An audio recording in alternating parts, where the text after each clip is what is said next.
Hi, I'm Brittany. Welcome to my channel. I'm super excited today to talk to you about 11 sewing patterns you can use to replicate or dupe your own Christy Dawn garments, with a hands-on live demo at the end of a sewing pattern hack you can do to really perfect a look of a specific Christy Dawn item I'm going to talk about. With that being said, if you love to sew or you love fashion, especially if you love to sew, you're probably delving more into the sustainable side of fashion. Once you get your hands on really knowing how to make a garment, you really start to think about, are these people being treated fairly when they make garments? Is the fabric sustainable? How is the fabric grown? So if you're anything like me, you're trying to dive more into sustainable fashion. And you've probably discovered the brand Christy Dawn. Christy Dawn is really well known for making beautiful heirloom quality dresses. Their niche, I would say, is honoring Mother Earth, as they call it. They really try to partner with their farmers to implement regenerative agriculture techniques. So these farmers are growing the fabric for their clothes, and they're really involved start to finish in the production of these garments instead of being far removed like other companies. They're really involved start to finish from that farm to closet mentality of making sure as many steps as possible are conducted in a sustainable way. So as somebody who loves to sew and garden, I love the brand Christy Dawn and I love what they stand for. However, some of those prices, while I think they are justified and they are a fair price, I just can't buy as many of those dresses as I would love to. And so I really started thinking if I could make my own, which led me to this video I'm making today. And I searched for this on YouTube. I couldn't find anybody who's done this, which is why I wanted to make it, to help everybody else who has the same idea as me. Can we make these dresses ourselves? So I'm going to talk to you today about 11 sewing patterns to use to replicate some Christy Dawn garments. So first things first, of course, we have to talk about the Dawn dress from Christy Dawn. I think they're most well known for that dress. And it was surprisingly hard to find a pattern that matched as closely as I wanted to. There's just a lot of specific nuances about the Dawn dress I wanted to make sure to get right. Like the yoke was a big factor that to me really stands out in the Dawn dress. It's a faux wrap dress from what I can tell. So it's actually a drawstring at the waist. It's a pullover dress. It's not a wrap. Yeah, just those little nuances all together. It was really hard to find a pattern, but the closest thing I could find was a pattern by Chalk and Notch. It is their orchid dress. I've actually never heard of this brand, so shout out to Chalk and Notch. So a couple of notes for you if you're going to try to do this. I would omit from the pattern the front slit in the dress. There's no slit in the Dawn dress that I can tell, so I would omit the slit. I would also not use the short sleeve pattern piece that they provide just because it doesn't match the silhouette of the Dawn dress exactly. What I would do instead is I would utilize the long sleeve piece and just shorten it to the length you want to most closely match the Dawn dress, just because that silhouette that they use for the short sleeve doesn't match. So I would use the long sleeve and shorten it. Other than that, I think we have a pretty close match. Well, actually on the Dawn dress, I don't know what you would call it.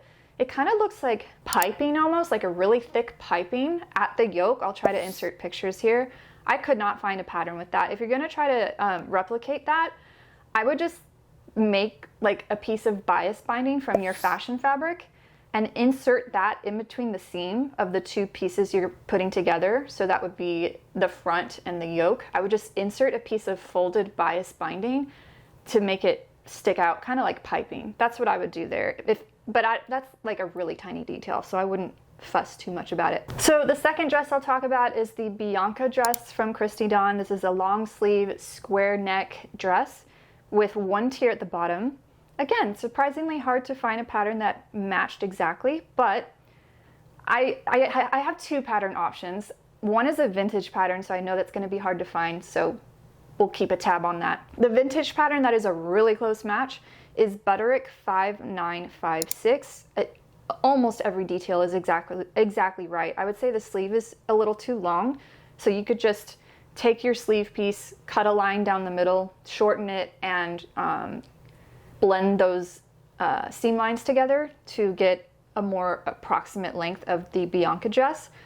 But other than that, that's a pretty close match. But if you don't want to search for a vintage pattern, which I totally understand, we have Simplicity 8926. Again, this is a really close match, except you're going to have to alter a couple of things. You're going to need to add a tier at the bottom of the skirt, and you're also going to need to adjust the sleeve. So the sleeve does not have a proper cuff like the Bianca dress. The sleeve has an elasticated wrist. So all you could do for that is Google cuff sleeve, like a tutorial on YouTube or something, there are a million things you could find.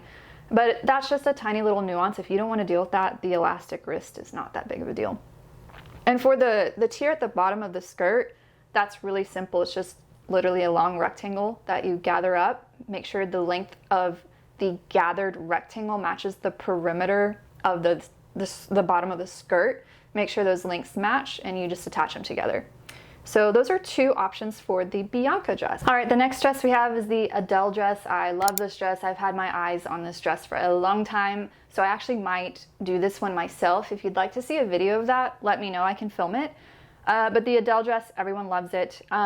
So here's what we're gonna do. This one's gonna be a little bit involved, but doable. So for the top part, we have Butterick 4669 as an option with some tweaks you're gonna have to make. So obviously you'll go with the option where there's no, where the sleeve is one piece altogether. Go with that option. But the center front is designed to be laced completely closed. And if you look at the Adele dress, that one has a little bit of some space in between so you can see fabric peeking out. So what you'll have to do for this one is just take those pieces, they're gonna be the center front pieces, and you'll just need to cut it vertically in half, move the centermost piece a little bit offset, blend those style lines together, and then you'll have to figure out how to insert some fabric in between the lace so your chest doesn't show. So that is an option as well, obviously without the peplum bottom. I'm editing now and I realized I forgot to mention the back of the pattern does not match the back of the Adele dress. There's a lace-up feature in the back of the Adele dress, but we can address that pretty easily with no fitting issues to worry about. This is a super easy fix. You literally just can cut and draw however you want your straps to look on the back of these pieces without worrying how it's going to fit. So I recommend just drawing lines where these red lines are on the pattern pieces and making those your new pattern pieces. And then you can insert some loops for a lace-up feature in the back, and you should be good to go. You also have the option of Butterick 5935. That's just another corset top option you can utilize. Again, you'll just have to do that tweak to the center front to make it match more closely to the Adele dress. And for the skirt, just look for any 3-tiered skirt. You can search, there's free YouTube tutorials for how to do that, but if you really insist on a pattern, I recommend using McCalls M8306. This is actually a pattern set with the skirt and a top. The top just looks very Christy Dawn to me, so I thought this was a good option to put in here as well. You get the 3-tier skirt pattern and that cute top. So again, for the Adele, you're gonna have to use 2 patterns for this. Pick one of those ones for the top and attach it to the 3-tier skirt. You're gonna have to make sure those circumferences of the bodice waistband and the skirt waistband, you're gonna have to make sure those match. So check for that and you should be good. So the next dress I'm gonna talk about is the Scarlet dress. This is a very basic dress, so it will be easy to replicate. Unfortunately, I had trouble, surprisingly, finding a pattern for this. I thought I would have no problem, but I couldn't find a pattern that was exactly this. The closest I could find is a vintage pattern from McCalls. It is 8133. That's an exact match. Actually, I need to add a caveat. It's not technically an exact match. If you look closely at the Scarlet dress, I believe those are not princess seams over the bust. I think that's just a really tall dart, which is strange because darts usually end right below the bust point, your nipple. But those darts go up over the bust, which I find strange. So technically these aren't an exact match, but that's kind of odd technique. You don't see that a whole lot. So let's just pretend they're princess seams. If you don't want to search for a vintage pattern for this, which I understand because that can be difficult, and you're feeling adventurous, maybe this isn't for the beginner sewer, maybe you have some experience, get this book. I've mentioned this before on my channel many times. This is Pattern Making for Fashion Design by Helen Joseph Armstrong. I went from being a novice pattern maker to being a very confident pattern maker in about a year of studying this textbook. I can make anything in my head that I want. It's amazing. And the reason I bring up this book is this would be a great beginner project if you want to start diving into making your own patterns purely from scratch, tailored to your measurements, anything you want in your head. Get this book. This is a great pattern because it's very simple blocks that they talk about in the beginning chapters. So the bodice is just a very basic princess seam bodice, Very simple short sleeve, very, very simple gathered skirt. It could be a half circle skirt, depending on how much volume you want. This would be great. Here's a chapter. I don't know if it's gonna focus, but this is a whole chapter on just making a princess seam bodice tailored to your measurements. So if you wanna start delving into pattern making, try it with this dress. That would be a great project. Okay, the next dress I'm gonna talk about is the Emma dress. This is a fan favorite. I've had my eyes on it for a while as well. It is a very simple princess seam sweetheart neckline bodice, spaghetti strap tie tops, and a two-tier skirt. Again, very difficult to find an exact pattern match, but the closest one I could find is on Etsy from a company called Margarita Patterns, and it is the vanilla dress. Nothing vanilla about it though, it's very cute. This is a very, very close match, even down to the smocking on the back of the dress. It has the spaghetti tie straps, it has the same exact neckline silhouette. The only thing you're gonna have to tweak is the skirt pieces. It is a two-tier skirt, but I would say the proportions are off. So for that top tier that connects at the waist, I would lengthen that a little bit, and then I would also lengthen, obviously, the second tier. It's just not long enough. But other than that, that is a really close match. What you'll need to search for as well is something called insertion lace. This is the lace that borders the sweetheart neckline of the dress, and then you can put some lace in the insertion trim. It's so cute. So you're gonna need some insertion lace or insertion trim, and you're gonna need some cotton eyelet trim for the tiers on the skirt. But very doable with that Etsy pattern. Just adjust the length of the tiers. The next dress is the Natasha dress. There is no exact pattern match that I know of. I searched far and wide. The closest thing I could find is McCalls 8507 View C specifically. So that's the one with the spaghetti straps. This is not an exact match, but it's the closest I could find. If you really want to make an exact match, you're gonna have to convert the, what is that, elastic waist? I think that's an elastic waist on the pattern. You're gonna have to convert that to a drawstring. And then if you really want to get fancy with it, you're going to have to do some pattern hacking on the bust pieces. So technically on the Natasha dress, it has a seam down the middle, and this pattern does not have that. So you would have to do some pattern hacking, and if you want to take it a step further, you'd have to do some pleating on those pieces. Doable. I think you don't need to do all that. I think the silhouette is close enough to get away with it. Just add a trim on the bottom of the skirt, add some ruffle on the top pieces, and you're good to go. All right, the next dress is the Noah dress from Christy Dawn. This is a true wrap dress, from what I can tell in the pictures, a true wrap dress with long sleeves.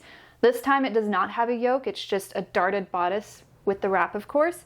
And the closest thing I could find is a pattern on Etsy from the brand Tiana's Closet Patterns, and it is called the Poly Wrap Front Midi Dress. I mean, that is as close of a match as you can get, in my opinion. The only thing you're gonna have to tweak is those cuffs again. From what I can tell in the pattern, this is an elastic wristband cuff. The Noah dress from Christy Dawn does not have that. I believe it's a true cuff. So again, just YouTube how to make a cuff for a sleeve, or Google it, and you should be good to go. All right, the next garment we have is not a dress. This is a top from Christy Dawn, and this is the Lorena top. This is a gathered raglan top with some Edwardian influence, in my opinion, or Victorian influence. It has strips of lace down the shirt. So if you want to replicate that, I would just research Edwardian, like I think Bernadette Banner has videos on this galore. So the closest pattern I could find to this is the gathered raglan top from EF Pattern on Etsy. This is a very, very close match, except the closure is a little different. This has a tie closure on the front. The Lorena Blouse has a button that's very easy to convert, so just watch out for that. But it has the slit on the top center front. The only thing you'll have to change other than that is the sleeve. The sleeve on the pattern is gathered and the one on Christy Dawn is not, so just watch out for that as well. But that's a pretty close match. All right, the last dress I'm going to talk about is the Benny dress from Christy Dawn. This is very similar to the Bianca dress, just with the ruffle instead. So if you want to use those patterns I already talked about. However, I found another pattern as an alternative. This is McCalls 8318. For this, leave off the pockets. There's no big pockets like that on the Christy Dawn dress. and you'll have to insert a ruffle, which is basically like a big crescent shape that you gather and stick in the sleeve. And also as an added bonus, this pattern comes with a shirt blouse pattern as well, so it looks very Christy Dawn, again, to me, in my opinion, so you could utilize that as well, another bonus. I forgot to mention this last dress. I can't believe it. This is the Katrina dress from Christy Dawn. This is a pretty basic silhouette. It's got a shirred bodice across the bust with puff sleeves and a very simple single tiered skirt. I'm actually going to direct you to a fellow YouTuber under the name of Rosary Apparel. I've actually watched her for quite a while. She's a very talented seamstress, and she has a tutorial that I'm going to direct you to. The link will be in the description of my video here, that goes over exactly how to make this dress almost to a T. It's almost the exact same dress. You're just gonna have to alter the length of the sleeves a little bit, maybe the skirt. I forget how long she makes it. Just double check those lengths there. And her dress, if I remember correctly, does not have a drawstring waist. So if you're very particular about that, just watch out for that. The last pattern I'm going to talk about is the Judene Pant from Christy Dawn. I love these pants. I really want to make these for myself. This is a pleated trouser with a yoke featured over the pleats, and this is super easy to do yourself. You don't need to go searching for a pattern that's exactly like that. So we actually need to head over to my kitchen table so I can demo how to pattern hack your own trouser pant pattern to replicate this Judene pant. I did forget to mention for this Christy Dawn pant, the Judene pant, I forgot to mention a pattern you can use. It was kind of difficult to find a trouser pant pattern with 3 pleats, but I did find one. It is by McCalls, and it is 8432. So I'll just write that here, 8432, McCalls. So if you want to use that as a base for this hack, go ahead and feel free. It has the 3 pleats in the front. So this is going to be a really easy hack, you guys. All right, so let's pretend this is a pant piece pattern. This one only has 2 pleats just for the sake of demonstration. It's kind of hard to fold paper, so fighting 2 pleats is easier than fighting 3. So what you're going to do for this hack is you're going to take your piece. It'll look something like this, whether it has 3 pleats or 2. And I want you to actually fold your pieces. See what I mean? It's hard to do with paper. There we go. That's good enough. And just temporarily, at the top, tape them down. Actually, it won't be temporarily. You'll see what I mean in a second. I just realized something.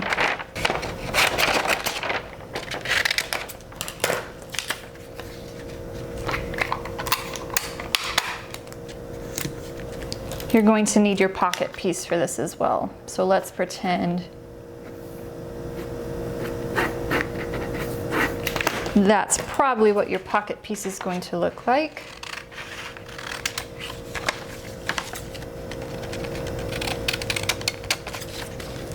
Okay, and then it would probably be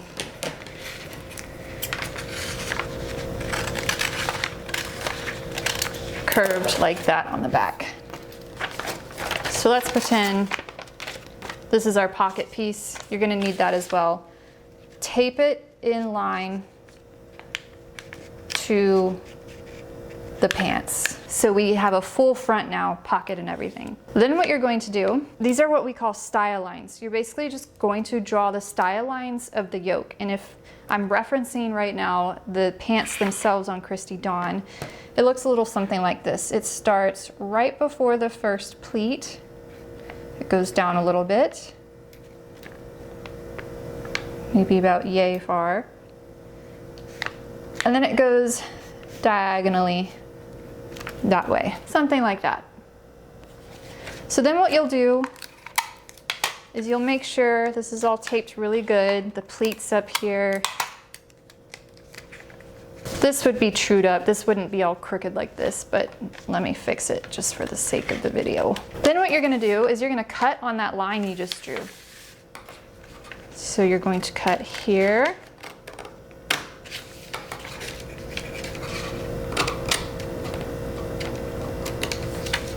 And there.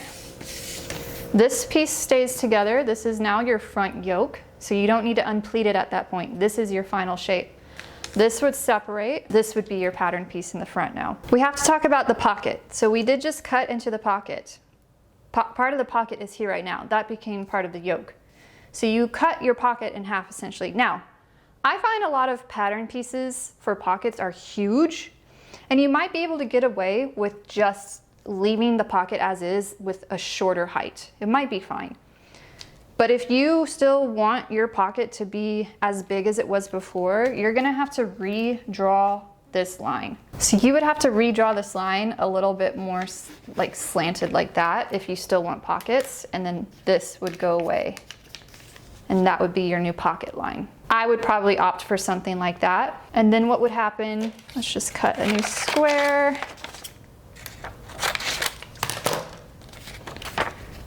Here, let me just cut this as well. Then what would happen is this would become your new pocket piece. Let me temporarily take this.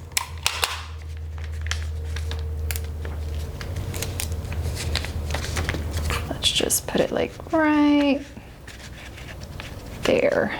That looks good. So you would have to redraw the side of the pant and then like make your curve. It's arbitrary what that curve line is. Like this can be as curved as you want, but then this becomes your new pattern piece, basically like that. So what I would do is I would prepare the front pant piece. So I would base these pleats into place.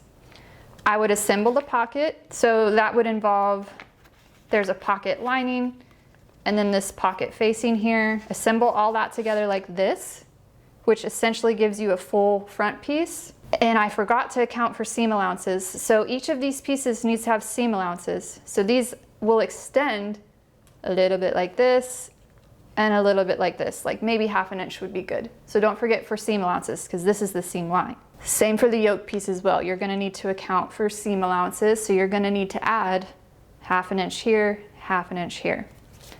So at that point, what would happen is you've got this assembled, you have this fully assembled. I would serge my raw edges along here, fold them, press, and then I personally would literally just tack it right on. I'd do a lapped seam. So I would tack it on like that, and sew here, and sew here. Because there's extra fabric under here, because you accounted for seam allowance, you can literally just sew straight on top of the folded edges of the yoke right there. I hope that makes sense. Well, that's gonna be a wrap for this video. I hope you enjoyed it. If you did, please make sure to like, comment, or subscribe if you wanna stick around and watch more. It really helps my channel out. It tells YouTube that I'm making good content and I'm not wasting people's time on the internet. So with that being said, I really hope somebody gets some help out of this and makes some Christy Dawn items. I know I'm going to try to as well. Again, if you wanna see that, let me know, I can document it. But have fun making your Christy Dawn items, and I will see y'all with the next video. Bye.